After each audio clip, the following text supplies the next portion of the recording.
जमीन की कशिश कम है, सूरज की रोशनी ज्यादा, इसलिए वो दिन ब दिन और भी ताकतवर बनता जा रहा था। उसने आसमान की तरफ जोर से छलांग लगाई। शायद पहली बार वो खुद को सुपरमैन समझने लगा था, लेकिन अचानक वो 30,000 फुट की बुलंदी से नीचे गिर गया, पहाड़ों से टकराकर जमीन पर जा गिरा। फिर उसने दोबारा सूरज की रोशनी ली और सीखा कि अपनी ताकत को कैसे काबू में रखना है। अब वो जमीन पर उड़ सकता था, समंदर पार कर सकता था और आवाज से भी तेज दौड़ सकता था। लेकिन तब एक खलाई जहाज जमीन पर आया। उन्होंने कहा, सुपरमैन को हमारे हवाले कर दो। फौज ने क्लार्क को पकड़ लिया और मजबूत हथकड़ियां पहना दी। साइंसदान उस पर तजर्बे करना चाहते थे, लेकिन क्लार्क ने हथकड़ियां तोड़ दी।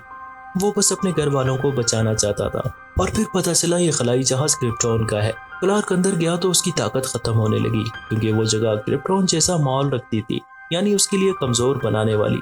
जनरल जोर्ड ने कहा, जमीन को छोड़ दो, क्रिप्टॉन को बचा लो। लेकिन क्लार्क ने फैसला कर लिया था। उसने जहाज तोड़ दिया। वो जमीन के लोगों को बचाना चाहता था। फिर एक क्रिप्टोनियन सिपाही उसकी माँ मार्टा को पकड़ लेता है, लेकिन क्लार्क दौड़ कर आता है, जैसे हमेशा आता है।